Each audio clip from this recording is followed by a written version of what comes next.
আমাদের কার্যক্রম খুব প্রকাশ্যে সুস্পষ্টভাবে কোনো ধরনের নামে বেনামে কারোর উপর দায় চাপাই দিয়ে কোনো রাজনীতি না। আমাদের রাজনীতি প্রকাশ্যে আমরা করি এবং আমাদের জবাবদিহিতার জায়গায় আমরা থাকি। আমরা ইতিমধ্যে গতকালকে 6 জনকে অব্যাহতি প্রদান করেছি, তদন্ত কমিটি করেছি। আমরা তদন্ত রিপোর্ট পাওয়ার পর আরও যদি কোনো ধরনের এই ধরনের কোনো অভিযোগ আসে তাদের বিরুদ্ধে আমরা ব্যবস্থা গ্রহণ করব। বিশ্ববিদ্যালয়ের প্রশাসন তার যে আইন অনুযায়ী তার কার্যক্রম পরিচালনা করে 1973 সালের অধ্যাদেশ, সেই অধ্যাদেশ অনুযায়ী বিশ্ববিদ্যালয়ের প্রশাসন সুস্পষ্টভাবে ব্যাখ্যা বিশ্লেষণ করে জানিয়ে দেবে যে এইভাবে এখানে রাজনৈতিক কার্যক্রম পরিচালনা করতে পারে। কিন্তু অতীতের ন্যায় যেটি বিগত 17 বছর ধরে ঢাকা বিশ্ববিদ্যালয়ে বাধাগ্রস্ত করা হয়েছিল, তার মুক্ত মত প্রকাশের যে চেতনা হিসেবে যে বা তার সাংবিধানিক অধিকার হিসেবে, সেটিকে তো পুনরায় 5 আগস্ট পরবর্তী সময়ে, এই জুলাই আগস্ট গণঅভ্যুত্থান পরবর্তী সময়ে কেউ বাধাগ্রস্ত করতে পারে না। এটি রাজনৈতিক কিংবা সাংবিধানিক যে অধিকার সেটিকে বাধাগ্রস্ত করা। একটা প্রজন্ম বেড়ে উঠেছে একটি ফ্যাসিবাদী সংস্কৃতির মধ্য দিয়ে।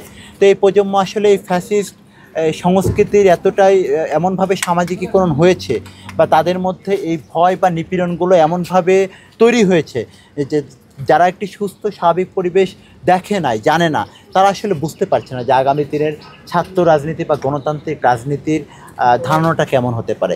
তারা সেই আশঙ্কা থেকে এই ধরনের মনোভাব পোষণ করতে পারে। তবে আমার কাছে মনে হয়েছে বিগত 1 বছরে বাংলাদেশের সাধারণ শিক্ষার্থীরা ঢাকা বিশ্ববিদ্যালয়ে তারা বাংলাদেশের বর্তমান রাজনৈতিক পরিস্থিতি পর্যবেক্ষণ করেছেন এবং তারা কিন্তু ইতিমধ্যে তারা দেখতে পেয়েছে যে আসলে কারা কোন ধরনের রাজনীতিতে বিশ্বাসী, কেমন ধরনের কার্যক্রম করতে পারে। এটা কিন্তু ইতিমধ্যে কিন্তু তারা আমার কাছে মনে হয় যে অনুধাবন করতে পেরেছে। এবং বাংলাদেশ জাতীয়তাবাদী ছাত্রদল যে সকল নিপীড়নমূলক রাজনীতির বিপরীতে গিয়ে ইতিবাচক রাজনীতির যে সূচনা ঘটিয়েছে এবং এখন পর্যন্ত ঢাকা বিশ্ববিদ্যালয়ে কোনো ধরনের নিপীড়নমূলক কোনো কর্মকাণ্ড কিন্তু বাংলাদেশ জাতীয়তাবাদী ছাত্রদলের কোনো নেতাকর্মীর মাধ্যমে হয়নি।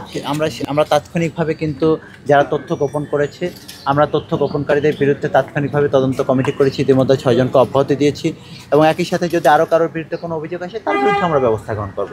আমরা সুস্পষ্টভাবে বলছি যে আমাদের সংগঠনে যারা বিগত সময়ে ফ্যাসিবাদী আমলীগের হয়ে, ছাত্রলীগের হয়ে নির্যাতন নিপীড়নের সাথে যারা জড়িত ছিল, কোনোভাবে এই সংগঠনে তাদের কোনো স্থান নাই। কেউ যদি তথ্য গোপন করে আসে একটি বৃহৎ ছাত্র সংগঠন হিসেবে যদি অভিযোগ আসে, আমরা তাদের বিরুদ্ধে ব্যবস্থা গ্রহণ করছি কিনা সেটি দেখার বিষয়। আমরা ইতিমধ্যে গতকালকে 6 জনকে অব্যাহতি প্রদান করেছি, তদন্ত কমিটি করেছি। আমরা তদন্ত রিপোর্ট পাওয়ার পর আরও যদি কোনো ধরনের এই ধরনের কোনো অভিযোগ আসে তাদের বিরুদ্ধে আমরা ব্যবস্থা গ্রহণ করব। আমাদের কার্যক্রম খুব প্রকাশ্যে সুস্পষ্টভাবে কোনো ধরনের নামে বেনামে কারোর উপর দায় চাপাই দিয়ে কোনো রাজনীতি না।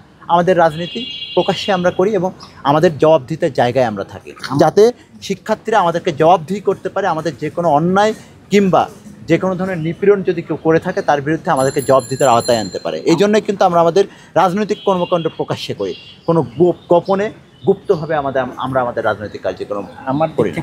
প্রশাসনকে অবশ্যই ব্যাখ্যা দিতে হবে যে তাহলে হল সংসদ নির্বাচন কিভাবে হবে, তাহলে 73-এর অধ্যাদেশ অনুযায়ী যে রাজনৈতিক অধিকার সেটি কিভাবে শিক্ষার্থীরা বাস্তবায়ন করবে।